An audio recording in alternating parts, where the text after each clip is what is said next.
ఎవడైతే మన వెస్ట్ బెంగాల్ను అస్సాంలోని కొంచెం ప్రాంతాన్ని బంగ్లాదేశ్ మ్యాప్లో కలిపేస్తూ అఖండ బంగ్లాదేశ్ అని చెప్పి ఎప్పటికైనా కానీ వెస్ట్ బెంగాల్లో మా బంగ్లాదేశ్లో కలిపేస్తామని కారు కూతలు కూర్చుండో ఉస్మాన్ హాదీ.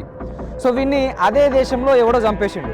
సో ఇప్పుడు మమతా బెనర్జీ గారు ఒక డిఫరెంట్ స్టేట్మెంట్ అది ఇస్తుంది.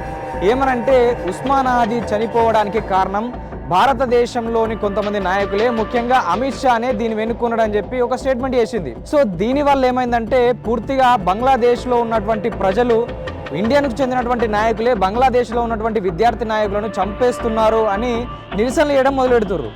సో అంటే ఇది జరిగిన తర్వాత మళ్ళీ అమిత్ షా మమతా బెనర్జీ గారికి ఫోన్ చేసి, సో ఏంది ఇది, మీకు మాకు గతంలో ఏదైనా ఉండొచ్చు, కానీ మన దేశ భద్రతకు భంగం కలిగే విధంగా, దేశ ప్రతిష్టకు ఇబ్బంది కలిగే విధంగా మీరు ఇలాంటి స్టేట్మెంట్లు చేయరాదు. సో ఖచ్చితంగా ఇలాంటి వాక్యాలను మీరు వెనక్కి తీసుకోవాలి, దానికి సంబంధించి ప్రెస్లో మీరు చెప్పాలని మమతా బెనర్జీకి చెప్పడం జరిగింది.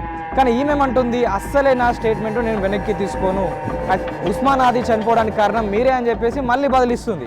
ఈ ఉస్మాన్ హాదీ అనేవాడు మన భారతదేశ పౌరుడు కాదు, సరే మరి బంగ్లాదేశ్ సాధారణ పౌరుడు కూడా కాదు.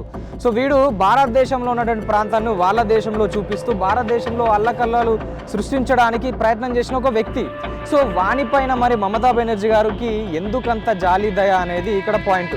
సో మరి మీరేమంటారు, మమతా బెనర్జీ ఇలాంటి స్టేట్మెంట్ ఇవ్వడం కరెక్టేనా కాదా? కామెంట్ రూపంలో తెలియజేయండి.